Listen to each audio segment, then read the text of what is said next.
പച്ചല വെളിച്ചം അലർജിയാണ്. അത് കുറെ നേരം കേട്ടപ്പോൾ അച്ഛൻ പണ്ട് റെയിൽവേ പാളത്തിലിരുന്ന് കാര്യം സാധിക്കുന്ന പെണ്ണുങ്ങൾ അവരുടെ സ്വന്തം കണ്ണുപൊത്തിയേക്കുന്നത് പോലെ ഒറ്റപ്പൊത്ത്. പണ്ട് ബൈബിൾ കഥ അനുസരിച്ച് സത്യം പറയുക എന്ന മഹാപാപം ചെയ്ത യേശുക്രിസ്തു എന്ന മനുഷ്യപുത്രനെ ആഘോഷമായി പീഡിപ്പിച്ച് കുരിശിൽ തറച്ചതിൽ ഒറ്റുകാശ് 30 വെള്ളിക്കാശ് വാങ്ങി ഭ്രാന്തനായി തുലഞ്ഞ മിസ്റ്റർ യൂദാസ് ഹിന്ദുവോ ബജ്രംഗദൾക്കാരനോ ആയിരുന്നില്ലല്ലോ. മതവോട്ട് കച്ചവടം നടത്തി മാത്രം ജീവവായു കണ്ടെത്തി പിടിച്ചു നിൽക്കുന്ന ഗാൻഗ്രാസ് മലംകമ്മി വർഗീയ ദാസന്മാർ ഈ അഭ്യാസം ഇറക്കുന്നത് ആ കച്ചവടം ഇനിയും തുടരാനാണ്.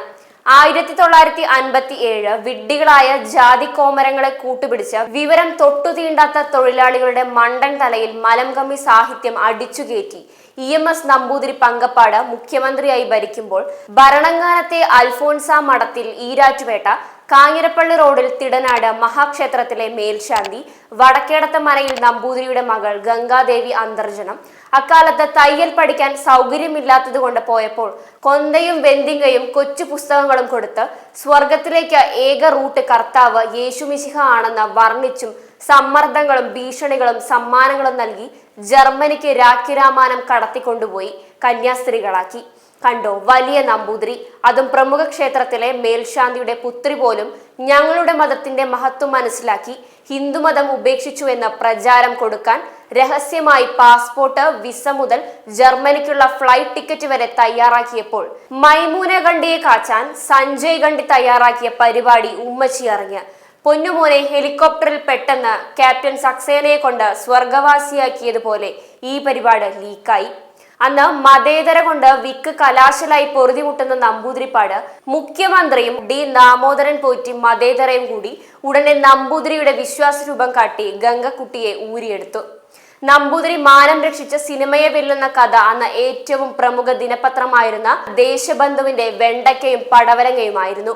മലങ്കമ്മികളിൽ ഏതെങ്കിലും അവിഞ്ഞ വായയ്ക്ക് ന്യായീകരണമുണ്ടോ? വായ് തുറന്ന് ദുർഗന്ധം പരത്തേണ്ട ഹിന്ദു വർഗീയത, സംഘപരിവാർ, ബജ്രംഗദൾ, RSS ഒന്നും ചന്തയിൽ അവരുടെ ദൈവങ്ങളെ കൂട്ടിക്കൊടുത്ത് സമ്പാദിക്കുന്നില്ല. നിന്നെപ്പോലെ നിന്റെ ക്രിസ്ത്യാനി അയൽക്കാരനെയും സ്നേഹിക്കുക എന്നാണ് ഗൂഢലക്ഷ്യത്തോടെ വർഗീയ ബിസിനസ് ആക്കിയവർ വളച്ചൊടിച്ചും ക്രിസ്തുവിനെ എന്നും കുരിശിലേറ്റിക്കൊണ്ടിരിക്കുന്നു. എന്നിട്ട് ക്രൂരതയോടെ ഇത് അവന്റെ ശരീരം എന്ന് പറഞ്ഞ് വിശുദ്ധ ഓസ്തിയും ഇത് അവന്റെ രക്തം എന്ന് പറഞ്ഞ് വീഞ്ഞും പുരോഹിതൻ കുടിക്കുമ്പോൾ വിശുദ്ധ കുർബാന എന്ന ചടങ്ങിന് പവിത്രതയേകുന്നത് ആ സങ്കല്പത്തിലൂടെ വ്യക്തമാക്കുന്നത് ക്രിസ്തു എന്ന മഹത്വത്തെ ഉൾക്കൊള്ളുക എന്നതാണ്. ആ സങ്കല്പം പിന്നാലെയുള്ള വർഗീയ രാഷ്ട്രീയ പ്രസംഗം കൊണ്ട് തിരുവസ്ത്രം അണിഞ്ഞ പുരോഹിതൻ ചെയ്യുമ്പോൾ മലീമസമാക്കരുത് എന്ന ക്രിസ്തുവിനെ കച്ചവടക്കാരനാക്കി കാണാതെ ചെറിയ വിഭാഗം മനുഷ്യർ ആകുലപ്പെടുന്നു. ശ്രീനാരായണ ഗുരുവിന്റെ മഹത്വവും ഇതേപോലെ അർഹമായ ആദരവോടെ പുറത്തുള്ളവരാണ് ഉൾക്കൊള്ളുന്നത് എന്ന് അദ്ദേഹത്തിന്റെ ജയന്തിക്കും സമാധിക്കും പ്രസംഗം ഒപ്പിക്കാൻ മാത്രം പൊക്കിപ്പിടിക്കുന്നവർ കണ്ടെത്തുന്നു. ജാതി ചിന്ത കൊണ്ട് ഊണും ഉറക്കവും നഷ്ടപ്പെടുത്തുന്ന ഗുരുശിഷ്യർ സ്വയം അപഹാസ്യരാകുന്നു, ഗുരുവിനെയും അപഹാസ്യനാക്കുന്നു. സ്വന്തം നാട്ടിലെ ഒരു പ്രവാചകനും ആദരിക്കപ്പെടുന്നില്ല എന്ന് പറഞ്ഞ ആളിന് ഒരു ഷേക്ക് ഹാൻഡ് കൊടുക്കണം. എന്തായാലും തന്നെ ചന്തയിൽ വിറ്റുകൊഴുക്കുന്ന അനുയായികൾ മിസ്റ്റർ യൂദാസ് എന്ന ഹിന്ദുവിനേക്കാൾ അപകടകാരിയാണെന്ന് മനസ്സിലാക്കാനെങ്കിലും ക്രിസ്തുവിന് വിവേകമില്ലെന്ന് കടുത്ത വിശ്വാസികൾ പോലും ഉള്ളിൽ വിശ്വസിക്കുന്നുണ്ടാവില്ല.